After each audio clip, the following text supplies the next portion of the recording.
Bom, a minha indicação, né, para quem quer começar a estudar o tarô, não conhece nada, eu fiz algumas consultas de tarô, né, com um tarólogo, uma taróloga, gostei, achei interessante, né, tive curiosidade em saber decifrar aquelas figuras lá, mas não tenho nem ideia de por onde começar. Então, a minha indicação para quem vai começar o estudo de tarô é você começar ou pelo tarô, esse aqui, né, o tarô de Marsella, tá? Que é esse medieval aqui, né? Que são os desenhos mais próximos àquele, né? Os desenhos mais próximos do tarô mais antigo que a gente tem registrado historicamente, que é aquele tarô. Esqueci o nome dele, gente. Eu vou trazer ainda aqui para vocês. Versa. Eu não vou lembrar agora.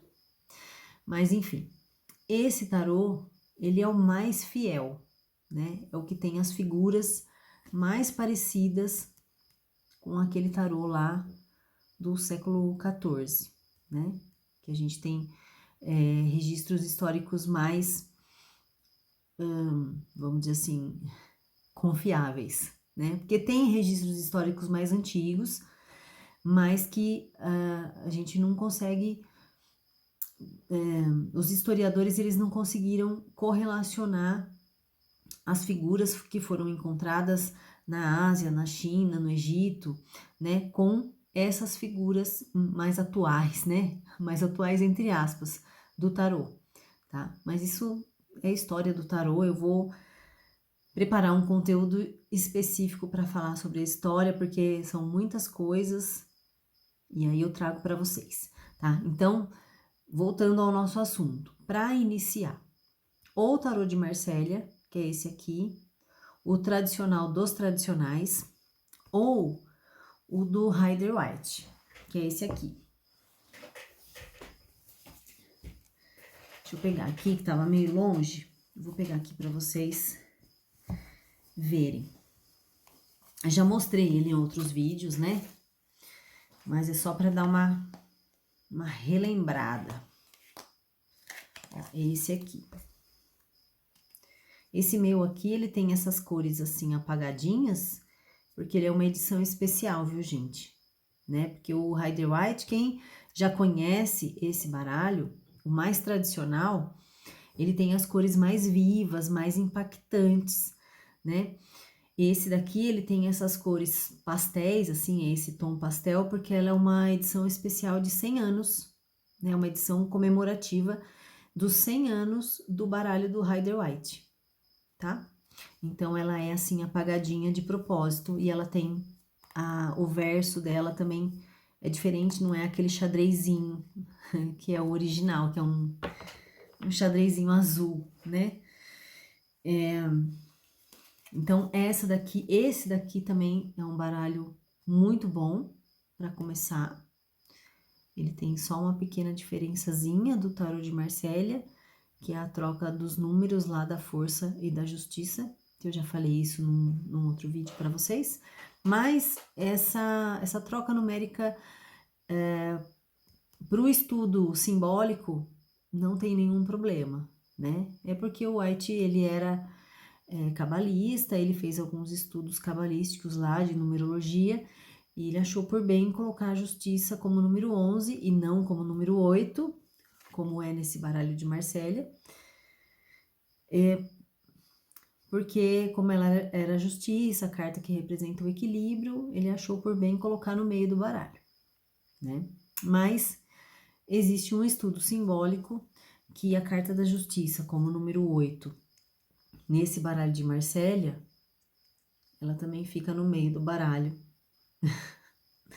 dependendo do tipo de interpretação que a gente faz, tá? Então, aí é uma longa história. Mas independente dessa diferença, esses dois baralhos, eles são os melhores para você começar a estudar.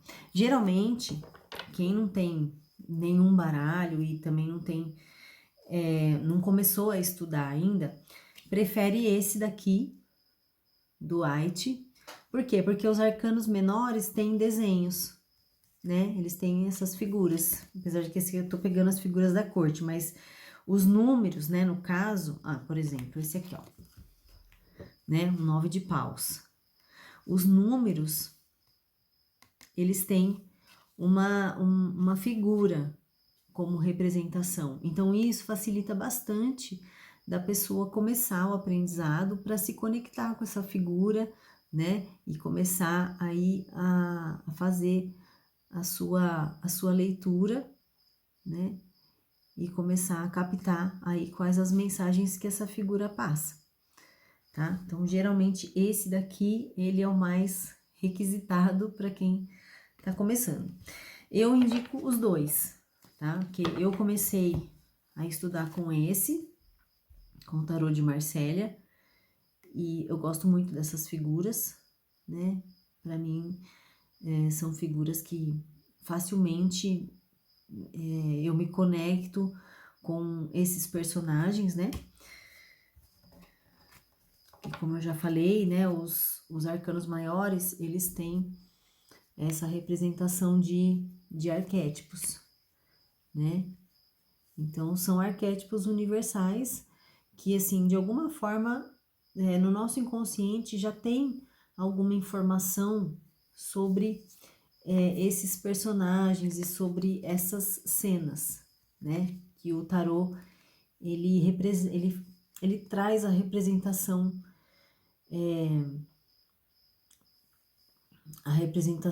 em forma de figura, né? Que seria quase uma representação onírica, assim, a respeito do arquétipo, né? Por isso que é de fácil entendimento. Porque todas as pessoas, elas vão conseguir captar ali o que aquela figura, o que aquela imagem, ela tá querendo passar para nós, tá? Então, primeiro é isso, né?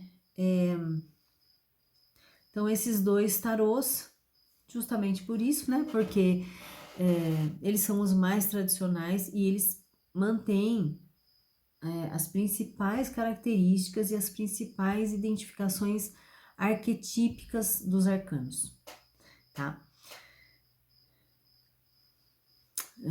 Vamos lá. Bom, caso você tenha algum outro tipo de baralho, né? De repente você ganhou de alguém e você quer começar a estudar com esse baralho que você tem, não tem problema nenhum, né? A única observação que eu faço, que eu acho interessante para quem está estudando verifica se a configuração das cartas, dos desenhos, elas mantêm características básicas, né, das representações arquetípicas dos arcanos, tá? Como eu falei, aquele meu baralho dos gatos, né, por exemplo, ele é todo baseado no Rider-Waite, né? Então, ele tem umas figuras com representações muito próximas às representações do Rider. Só que, ao invés de ter pessoas, né, tem gatos, tá? Só que a cena como um todo da figura, ela tem muito a ver com esse daqui. Então, ela passa pra gente a mesma mensagem, né? Uma mensagem muito aproximada.